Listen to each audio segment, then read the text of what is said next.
going on, dudes and dudettes? So the USC women's basketball team was able to get a big-time commitment in the 2026 class, and the Australian five-star player Sitaya Fagan, she committed on Thursday night, and it looks like, yeah, it's going to be a pretty good team. And she averaged like over 12 points and almost 6 rebounds down there in Australia. So different competition, but we'll see how she can do. But looking forward to the 2026-2027 season. Obviously, Juju's missing this season coming up, but she'll be back hopefully by then. And then Kennedy Smith will be going into her junior year. Jazzy Davidson will still be the #1 recruit from the 2025 class, and then Sanaya Hall and Fagan will hopefully still be on the team by that time too. So yeah, it looks like it's going to be a pretty solid team in a couple years from now. Sadly, we have to wait until then, but yeah, it's looking good and bright for the women of Troy. And on their media day for the women's side, they did send Jazzy Davidson and Kennedy Smith, so they look like they're going to be their leaders this year. ESPN Women had the impact freshman going into this season. Jasmine Davidson. I always call her Jazzy, but yeah, her name is Jasmine Davidson.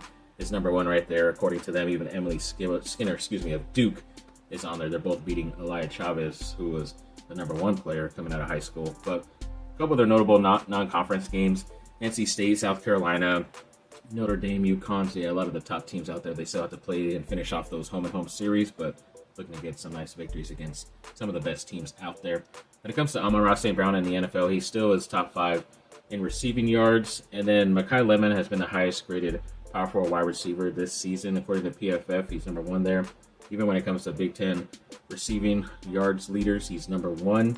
When it comes to the Big Ten receptions, he's tied for first place. And then when it comes to the Big Ten touchdowns, he's tied for 4th place, still in the top 5. So yeah, he's still one of the best receivers out there. Hopefully the #1 wide receiver drafted in next year's NFL draft. I would prefer him to come back for at least 1 more year, but it looks like he's all but gone now. And then ESPN's, their predictor still has USC with a 23% chance of making it, which is pretty interesting. So I guess just win out and they'll be fine. According to Rivals, their Big Ten top 10 commits, USC has 2 on there still, with tight end Mark Bowman and the offensive tackle, the 5-star Kenai Pepe. A lot of teams are still trying to fight for the Ohio State 5-star wide receiver commit Chris Henry Jr., who's down there in modern day SoCal. They've named USC as one of those teams, so hopefully they're still in the mix.